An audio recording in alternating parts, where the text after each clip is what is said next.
What's up, fans? Welcome back to my channel and happy 40th anniversary, My Bloody Valentine. Today we'll be looking at one of my favorite horror films of all time, and actually a very extremely underappreciated slasher film, My Bloody Valentine from 1981. Coming up right now, hope you guys enjoy the show. Alright guys, quiet on set.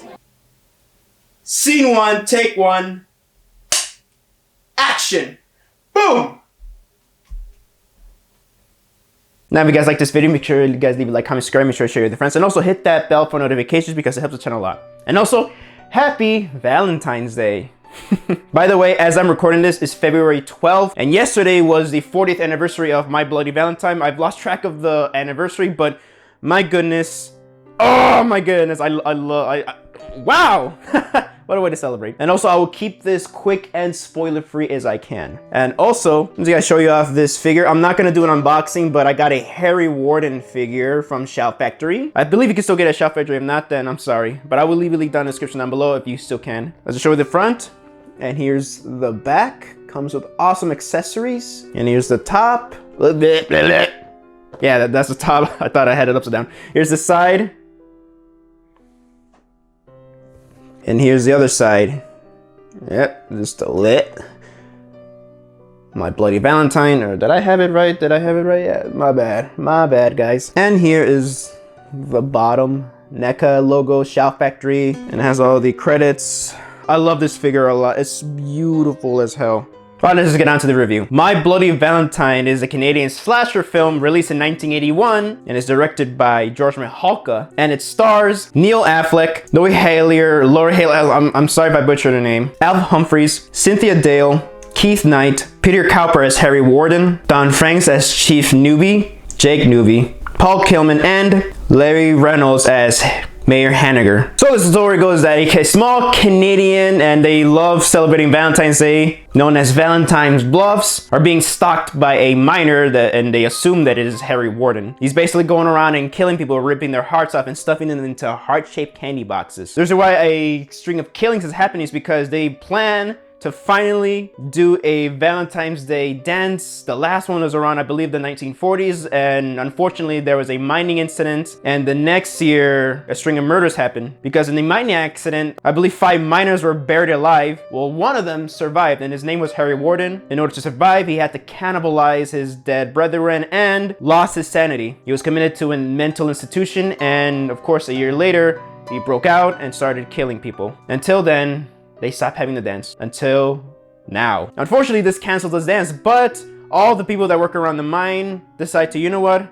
F that. We're going down to the mines and just have a party of our own while most of them get killed off and stalked by Harry Warden. Or so we think. I'm not gonna spoil anything. All right, so let's just get on to the review. I love this movie, and I'm gonna explain why. One, the cinematography is amazing, man.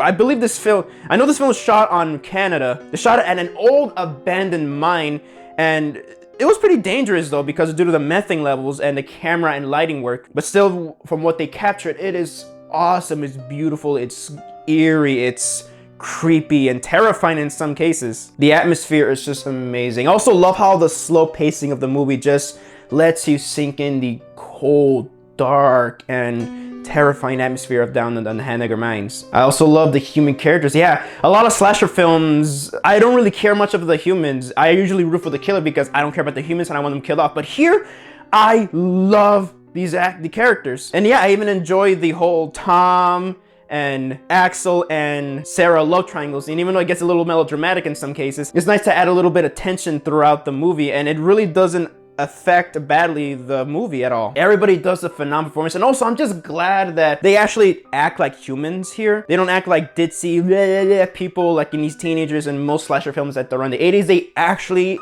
talk and act like humans. They are amazing understanding a lot of the conversations that they have in the movie. It's actually how in real life a person will talk, but that's just me. That's just how I see it, and I just love how everybody here is likable, and you don't want to see them die, and unfortunately when you see them die, it is pretty sad. And speaking of the deaths, I recommend you guys watch the uncut version if you can, because the gore effects are phenomenal. The reason why I say this is because unfortunately this film is infamous due to the MPA at the time. They were cutting down the gore effects, and it made it to an awkward and funny edit. And a lot of people make fun of that movie who are not fans of the movie, or who are just not well educated in the movie. They mock this film because of the terrible edits that they've done. Well, now, thanks to Shout Factory, and also, yeah, Lionsgate too, they put out the uncut version. Well, Shout Factory actually fixes a lot of the gore scenes with the restoration process, but still, it is phenomenal. I will cover the Blu-ray someday, but the gore scenes that they restored, they're amazing. They look so real, and oof, is awesome. I mean, some of these sound effects, like the sound editing, the sound mixing, when freaking Harry reaches in for a heart, you just hear a little crunch of the heart as he's yanking it. I'm like, oh, it's so gross, but I love it. And speaking of Harry Warden, the Miner, terrifying. I mean, he looks badass and cool, but it is also clever design for an antagonist, because you don't see who's behind the mask. The killer's just really hidden behind the mask, and you can't even see their eyes most of the time, and it creates this soulless look, just like Michael Myers. And one thing that I love is the backstory of Harry Warden. I love how throughout the movie, when they explain his origin story and throughout flash stuff like that, it feels like those classic folklore, folktale, urban legends that have been passed on from generation to generation. Like stories of the boogeyman or the screaming banshee. And as a Mexican myself, La Llorona and El Cucuy, it really harkens back to those legends, and it is terrifying just the way they say it. How Harry is just right there waiting every Valentine's Day at the Hanover Mines, just waiting for someone to kill, and it could be anybody. I also love Chief Newbie in this movie. Oh man, he is so badass. He's so badass and resourceful, even with the mayor, who's actually the father of Tom, TJ as they call him, and he owns the mine, the Hanover Mines, and TJ's like, hey, let's go have a party at my dad's old mine, and well, things don't go out so well. And the party was pretty lit, I have to admit. I love how the party looked pretty lit. But yeah, it has great human characters, intense drama, intense atmosphere, creepy atmosphere, and a damn good antagonist. And the gore effects are amazing. Quick story before I wrap this video up. I remember when I bought the Lionsgate DVD, and instead of going to the theatrical cut, I went straight away to the uncut version, because when it comes to alternate cuts on a single DVD, I always go for the uncut version. And seeing the gore scenes look pretty cool and awesome. But the thing I want to highlight is that my sister and I were watching the movie, and my sister doesn't really get scared of slasher films. She doesn't really get easily scared in horror movies. But we had the lights turned down, and every single scene, because a lot of things they really go on with the mining scenes, and my sister got pretty uncomfortable watching it. She was hugging like her pillow, and she was just like, dude, this is creepy. Like, she was just looking at me, and I'm like, yeah, this is pretty creepy. And I actually saw the remake, My Bloody Valentine 3D, before this one, and I actually ended up liking this one better than the remake, but I still like the remake. It's actually a pretty decent remake. I will cover it around Halloween, but not now. I want to focus on the original. So if I were to give My Bloody Valentine a rating, 5 out of 5, in my opinion, it's one of the most